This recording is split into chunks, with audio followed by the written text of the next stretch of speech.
Chers amis, bonjour. Aujourd'hui, dernier dimanche de l'année liturgique, l'Église fête le Christ, roi de l'univers. Un titre qui n'est peut-être pas très facile à comprendre pour nous.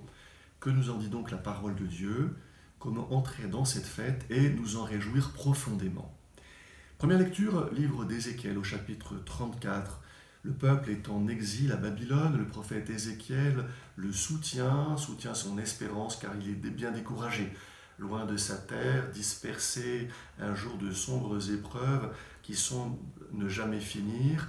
Le peuple est comme un troupeau de brebis, une image familière dans la Bible, un troupeau que Dieu va prendre en charge lui-même, en étant lui-même le berger, le bon berger, qui vient sauver ses brebis, c'est-à-dire son peuple. Suite à un portrait de ce berger, il va s'occuper de ses brebis, il veillera sur elles, il ira les délivrer dans tous leurs lieux de perdition, il fera paître et reposer son troupeau, il ira à la recherche de la brebis perdue pour la ramener saine et sauve dans le troupeau, il prendra soin avec prédilection de celles qui sont blessées, malades ou sans force, avec des expressions au singulier, comme si chaque brebis était unique et valait toutes les attentions à elle toute seule, avec aussi des expressions au pluriel, car il s'agit du salut d'un peuple que Dieu veut réunir et rassembler. Après donc les rois décevants qui se sont succédés sur le trône de Juda, à quelques exceptions près, jusqu'à l'exil à Babylone, Dieu lui-même vient prendre en main son peuple. Il va le ramener sur sa terre et ce sera la fin de l'exil. En fait, l'amorce simplement d'un salut qui va tourner nos yeux vers le roi Messie qui viendra un jour. Lui, Jésus, le bon berger, nous sauvera du péché, des ténèbres, des dangers et de la mort. À la suite de Jésus, donc l'unique bon berger, heureux les bergers, les pasteurs et les évêques qui osent répondre à la mission sublime qui leur est confiée de prendre soin du peuple de Dieu à sa ressemblance.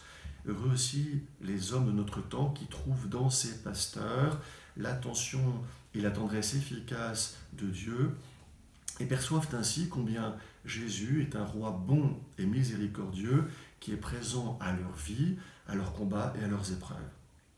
Deuxième lecture, première lettre aux Corinthiens, saint Paul nous parle de la royauté du Christ, c'est-à-dire de son pouvoir au service de la vie, qui éclate dans sa résurrection, qui est le centre de notre foi.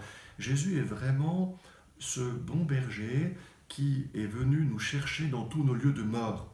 Lui, le premier, est ressuscité d'entre les morts, il est venu nous chercher là où nous étions, pour nous emmener dans sa victoire, dans son triomphe, dans la vie.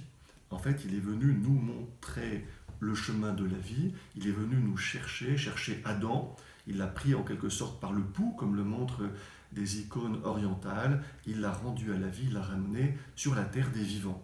C'était là sa mission, la mission de Jésus, ce pouvoir royal que le Père lui avait remis, anéantir toutes les puissances ennemies qui se dressaient contre Dieu et contre nous, ses enfants, jusqu'à la mort, conséquence amère de nos désobéissances et de notre éloignement de Dieu.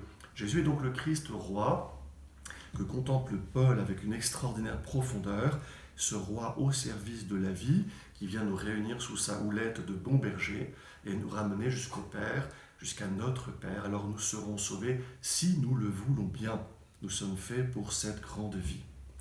Chapitre 25 de l'Évangile selon saint Matthieu, l'Évangile du jour est comme un résumé de tout l'enseignement de Jésus. Il est placé juste avant sa passion. Il nous place donc devant le jugement de la fin de l'histoire. La royauté de Jésus, juste juge, éclatera. Alors nous serons sauvés, bénis, comblés, si nous le voulons bien. Nous serons mis en vérité dans la lumière de la miséricorde et de l'appel à l'amour qui portent notre vie et qui ont retenti tout au long de l'Évangile.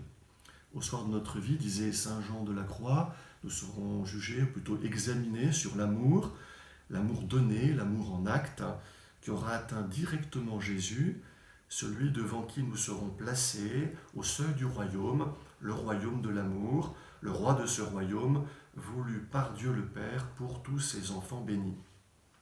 Tout au long de notre vie, nous aurons eu tant d'occasions d'aimer, de servir Dieu et son royaume, en fait en servant nos frères et en servant nos proches en souffrance, tous ceux qui auront été mis sur notre chemin. Nous aurons sûrement de grandes surprises quand nous découvrirons avec émerveillement où Dieu nous attendait. Bonne surprise, peut-être aussi parfois surprise amère, d'être passé à côté de tant d'invitations à l'amour adressées par Jésus à travers des hommes et des femmes mis sur notre chemin. Cet évangile nous parle donc du sérieux de nos vies.